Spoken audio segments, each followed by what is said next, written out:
Untuk masalah orang tua pisah itu saya nggak terlalu sedih malahan.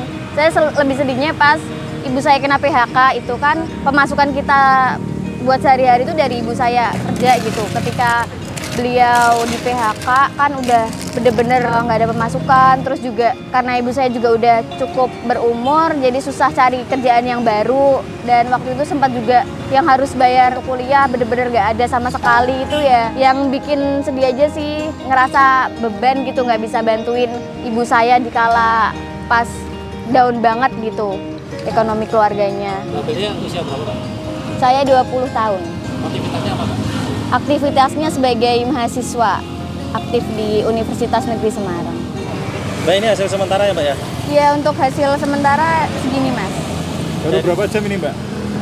Sekitar 1,5 jaman. 1,5 jam udah dapat berapa ya? Kira-kira berapa, Mbak? Kira-kira sekitar 900 sampai 1 juta sih, Mas. Mantap ya, Mbak ya. Baru setengah jam sudah 900 ribu ya, Mbak ya? Baru 1,5 jam ya, Mbak ya? Iya, 1,5 jam, Mas. Biasanya ini rekor habis paling cepat jam berapa? Rekor waktu itu habis jam 5. Jam 5? Iya. Masya Allah. Lur. Mbak, ini coklatnya ya? Iya, Mas. Berarti bikinnya di rumah? Bikinnya di rumah. Kalau boleh tahu ini bahannya apa aja, Mbak? Untuk bahannya kita pakai coklat bubuk, susu kental manis, susu UHT, dan gula. Perkenalkan, nama saya Belia Anggi Sri Yulianti. Saya owner es coklat Impian Mama di Banjir Kanal, Semarang. Ini jualan es coklat dari kapan ya? Untuk sejauh ini kurang lebih sudah 2 bulan. Kok dinamakan es coklat Impian Mama, kenapa, Mbak? Sebenarnya kan orang tua itu lagi pingin banget buka usaha gitu ya, Mas. Terus juga kebetulan kita lihat ada peluang di sini, jadinya kita buat namanya itu Impian Mama. Ini rotinya, Mbak ya? Iya, ini rotinya, Mas. Bawa berapa, Mbak, hari ini, Mbak? Hari ini untuk yang saat ini kita bawa ada 150, tapi untuk di rumah masih ada persediaan lagi, Mas. Masih Jadi banyak di rumah ya? iya, kalau misalnya jaga-jaga kalau nanti habis, kita langsung bawa ke sini, Mas. Oke. Awalnya gimana sih, Mbak, bisa jualan es coklat ini? Untuk awalnya sendiri kan memang dari kami itu sudah berencana untuk membuka usaha dari jauh-jauh hari. Cuman memang belum terpikirkan untuk rencana jualan yang akan kita lakukan itu apa. Terus kebetulan kita coba survei-survei melalui internet dan lain-lain, dapat informasi kalau kebetulan kan di daerah Yogyakarta itu cukup ramai ya dengan ya namanya es coklat gitu. Dan kebetulan di daerah sini tuh belum ada. Jadi dari itu kita ambil peluang untuk buka es coklat juga gitu. Mulai usaha ini modal berapa? Untuk modalnya sebenarnya kita nggak yang ada patokan banget ya, Mas, karena kan modal-modal awal itu lebih banyaknya di bagian propertinya kayak meja, terus payung dan barang-barang seperti dandang, terus tempat es dan lain-lain. Itu kita belinya juga nggak yang langsung, jadi kita cicil. Jadi untuk modalnya itu 4-5 jutaan, Mas. Untuk balik modal udah kebetulan kayak beberapa hari setelah jualan itu juga udah langsung balik modal, Mas. Kira-kira berapa hari itu, Mbak? Nggak nyampe seminggu sih, Mas. Kalau model harian berapa, Mbak?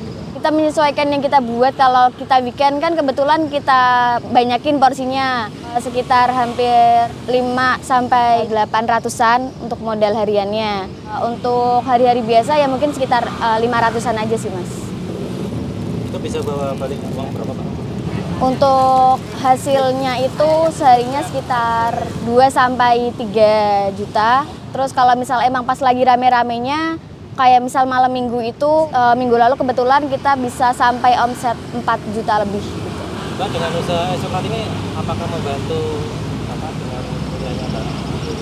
Itu sangat membantu ya, Mas, kan hasil hariannya itu meskipun dibagi dengan keluarga yang lainnya, itu tetap aja untuk saya sendiri itu ada bagiannya tersendiri yang mana sejauh ini udah bisa saya buat bayar KKL dan lain-lain. Jadi sampai saat ini saya udah nggak pernah minta uang orang tua lagi.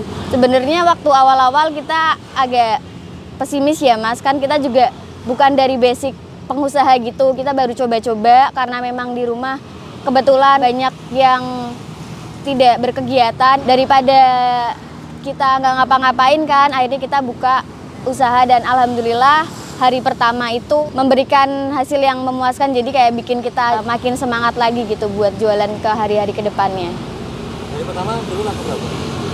Untuk hari pertama karena kita baru percobaan ya Mas, jadi nggak yang terlalu banyak, tapi ya sekitar 2 jutaan.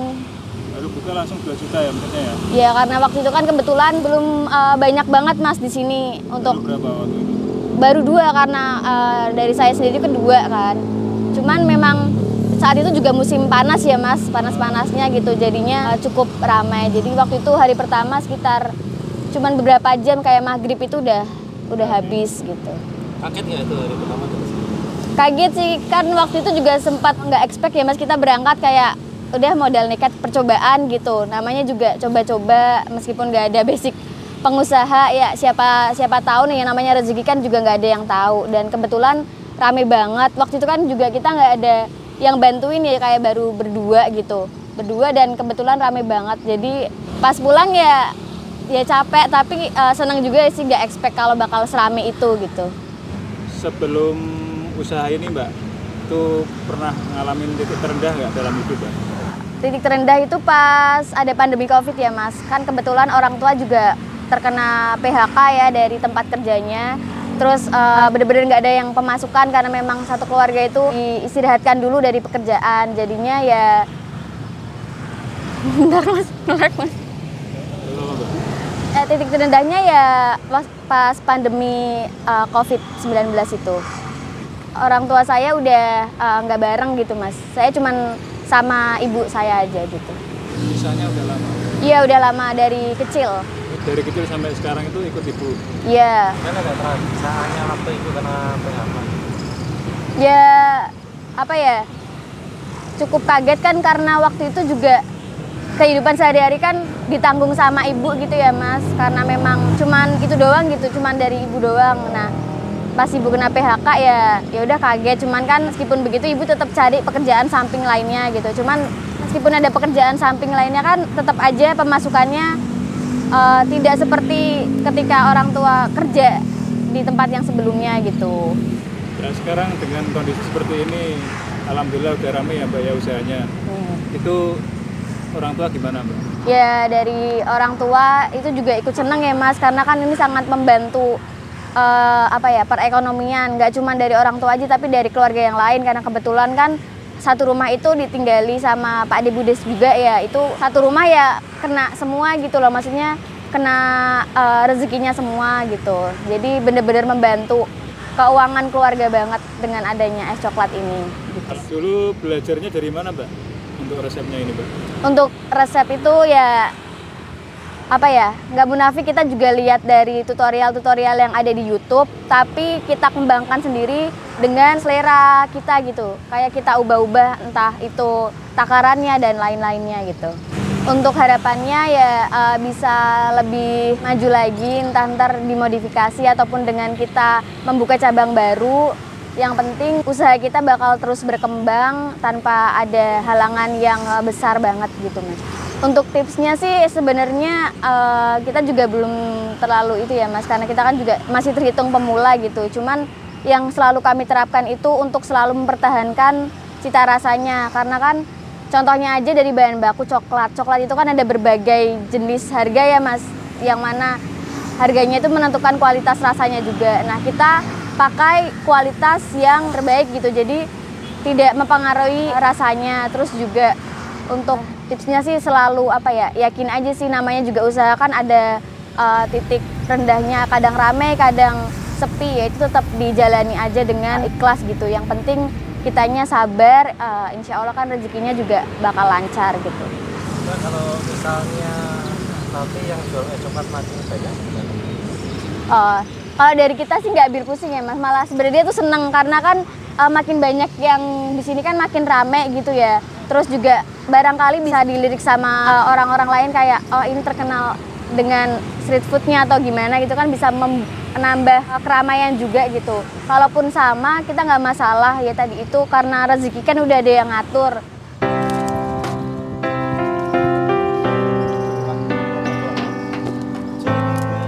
Ada saran nggak atau motivasi buat pemula atau anak-anak muda ini yang baru mulai usaha? Kalau saran sih sebenarnya selagi ada kesempatan tuh dicoba aja peluangnya. Entah, apalagi kalau misal usaha gini tuh jangan takut buat coba, jangan takut nanti nggak laku ataupun sepi. Namanya rezeki itu kan nggak ada yang tahu ya. Selagi kitanya yakin dan percaya diri buat berjualan itu ya dilakuin aja. Terus kalau misal memang udah dilaksanakan itu ya dilaksanakan dengan benar-benar dengan sungguh-sungguh gitu. Jangan yang males-malesan ataupun jangan yang sering mengeluh gitu. Intinya dijalanin dengan ikhlas dan sabar aja. Usaha boleh ditiru tapi rezeki nggak akan tertukar.